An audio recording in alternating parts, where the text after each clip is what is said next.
Hi, everybody, and welcome to the final edition of Countdown to Arlington. We are here at the Final Four.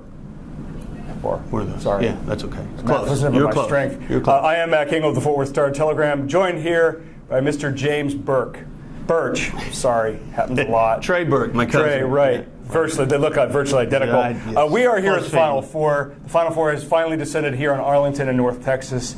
And unfortunately for Jimmy and I, both our brackets look like dog poop, except not as good. The only pick that I have left are your adorable SEC champion Florida Gators. Yes, they have those guys too. They were. Do you have anybody else left? They win our double secrets backup ballot. Oh, that's a good idea. Do you have anybody else from your original bracket? Of course not.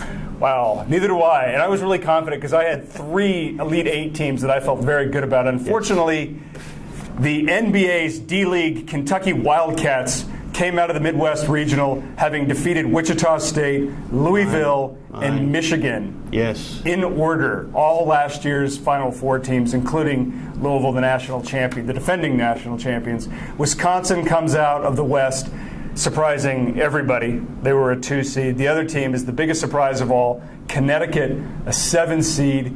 They will play Florida in the first game on Saturday. The second game will be Wisconsin and Kentucky. Jimmy, you saw all these teams at some point or another. I would have to assume that you've got to believe UConn is the biggest surprise. Do you give UConn any chance at all against Florida in that Final Four game? Not against Florida. I mean, now, we should say UConn, I think I got this one right. Right. UConn beat Florida earlier this year. They did. They beat them at home, and then UConn went on to lose twice to SMU. Are they still in this tournament, by the way? SMU? Aren't they still I don't playing? know. According to the SMU fans, yes, SMU is alive and well in the NCAA tournament. Yes. Well, they're alive and well in the NIT when clearly belong in this tournament. So they can be the 69th best team. Yes, they can. Right. That's clear. That's yesterday. I think Florida. Florida, when they lost the game to UConn, Scotty Wilbekin got hurt late in the game. Their other point guard, their backup point guard, the freshman Casey Hill, who's really been didn't play at all. So, I mean, they were rather directionless down the stretch in that game. And I think Florida, neutral site, improved health, will win this game and probably win it, kind of handily. Florida-like, 7 to 10 points. And UConn, the last time they went on a run like this, had a point guard in Kemba Walker who did everything, and they won the national championship in Houston. Now they get back here with Shabazz Napier, who has similar type of abilities. He might be a little bit better outside shooter than Kemba Walker. If UConn were to win this, if UConn's going to win this game, I got to assume he's got to go for at least 25. Is there anybody else off on that team that you think can maybe deal with Florida's pressure and their considerable defense? I think he's going to have to carry it from a backcourt perspective. Their other scorers are front court guys. I mean, the one thing that's interesting, UConn in their last 2 trips to Texas for Final Fours, they won both of them. They won in San Antonio, they won in Houston. Now they're coming to Arlington. They're shooting for a Texas trifecta. If you like to play the horses over at Lone Star Park and you believe in this sort of numerology, there's your tip. Wow, good stuff by Nate Silver. Exactly. The other game, obviously, is Wisconsin, Kentucky.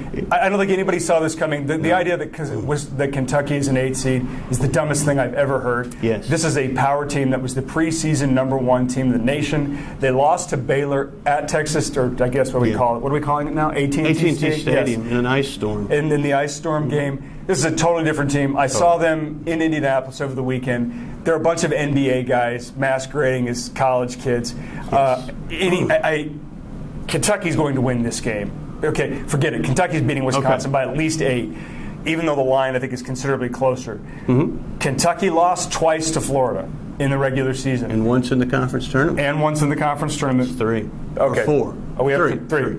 Thank you. That's my 4. 3. Anyways. Okay, so we both have Florida playing Kentucky in an SEC BCS-flavored national championship game. I'm so far looking forward to hearing all of them screaming SEC at the end, regardless of who wins. We stress academics. It's kind of like getting into Harvard, only different. Kentucky, Florida. I cannot see Kentucky losing. I cannot see Kentucky losing for a 4th time against Florida. It's hard to beat a team 4 times. It really is. If any one team can do it, it's Florida. I'm going Kentucky. You are going with?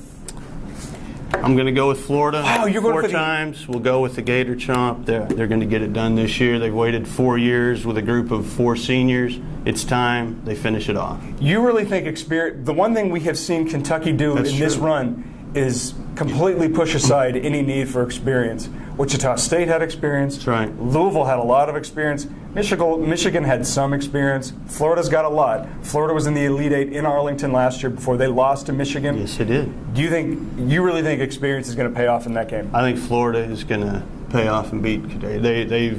I think they know how to beat them. Wow. So there you have it. The experts by We have it covered this way. We're going to be right. That's true. We're One going to of be us will right. eventually be right. As long as they play each other, we're right. I can't see Kentucky losing. Jimmy sees Florida winning. We will find out on Monday night at AT&T Stadium, not Jerry World, who will be the SEC/NCAA champions. All right. Be sure to tune in. All right.